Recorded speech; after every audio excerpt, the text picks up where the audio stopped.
Good morning. Usually when I speak at board meetings, I say good evening because that's usually when they happen, in the evening. My name is Kristy Cooper and I'm from the Library Defense Network. If you recall, when I spoke in August, I warned you that the public outcry you saw would not be a one-off and that the people who are angered by your handling of the North Building would not be going away.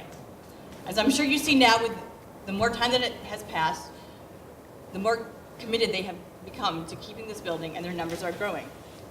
And just to be clear here, most large library systems do not operate in this way.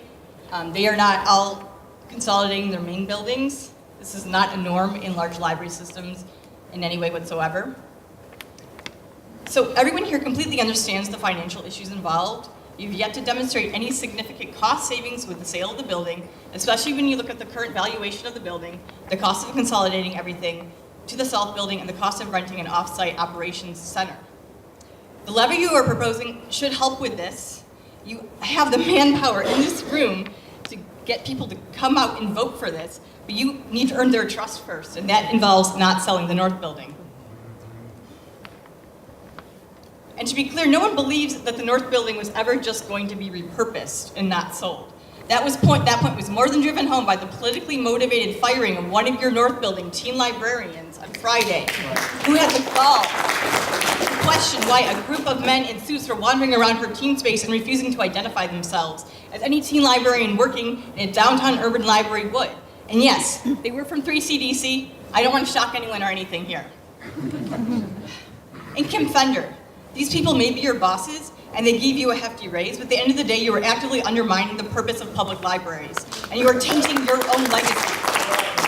You may have won the Hall of Fame librarian by the Ohio Library Council, but it should be noted that she also ran a big membership drive for them amongst her staff to sign up for membership, because she runs the largest system in the state, so that brings in a lot of money for them.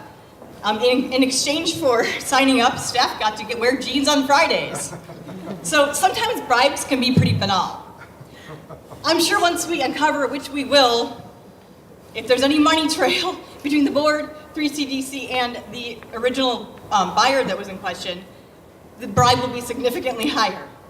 The last time we found that a board was taking kickbacks, we never even had to find the full amount because they all just resigned first, which is also an option, just saying. Yes. We'll start FOIAing, and from what I understand, actually FOIAing the Library Foundation transfers might be a good place to start.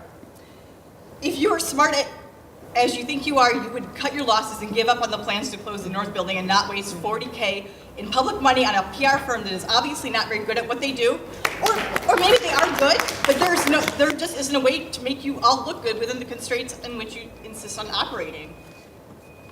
A public library is strongest when it seeks to serve its most vulnerable populations, and its role should be to govern and advocate, not capitalize and hide. Thank you.